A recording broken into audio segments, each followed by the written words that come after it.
Maoist నేత నంబాల కేశవరావు మృతి విషయంపై వివాదం. ఛత్తీస్గఢ్ లో ఇటీవల జరిగిన భారీ ఎన్కౌంటర్ లో మావోయిస్టు అగ్రనేత నంబాల కేశవరావు మరణించారని కేంద్ర మంత్రి అమిత్ షా ప్రకటించారు. ఏకంగా కేంద్ర మంత్రి ఈ విషయాన్ని ప్రస్తావించడానికి కారణం ఏంటంటే గత కొన్ని రోజులుగా నంబాల కేశవరావు ప్రధాన ఉగ్రవాద వ్యూహకర్తగా గుర్తింపు పొందుతూ వచ్చారు.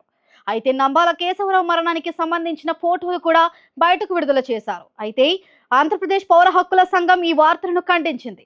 సంఘం కార్యదర్శి చంద్రశేఖర్ మేనిఫెస్టోలో నంబాల కేశవరావు క్షేమంగా ఉన్నారని, మరణం గురించి ప్రచారం అవాస్తవమని స్పష్టం చేశారు. ఈ రెండు విరుద్ధమైన ప్రకటనల మధ్య ప్రభుత్వ సామాజిక వర్గాల్లో తీవ్ర చర్చలు మొదలయ్యాయి. ప్రభుత్వం వైపు నుంచి వచ్చే ప్రకటనలు, ఫోటోల ఆధారంగా ఈ వ్యవహారంపై స్పష్టత తీసుకురావాల్సిన అవసరం ఉన్నది. మరోవైపు పౌర హక్కుల సంఘం చేసిన ఈ వ్యాఖ్యల నుండి మరింత సమాచారాన్ని అందించాల్సిన అవసరం ఉందని భావిస్తున్నారు. ఈ అంశం దేశ భద్రత, న్యాయపరమైన కోణాల్లో కూడా కీలకమైనదిగా మారింది. మొత్తానికి ఛత్తీస్గఢ్ ఎన్కౌంటర్ ఘటనపై వివరాలు ఇంకా స్పష్టత పొందాల్సి ఉంది. ఈ ఘటన దేశంలో ఉగ్రవాద వ్యతిరేక పోరులో కొత్త మైలురాయి అవుతుందో లేదో, మరో వివాదాస్పద సంఘటనగా అవుతుందో వేచి చూడాలి.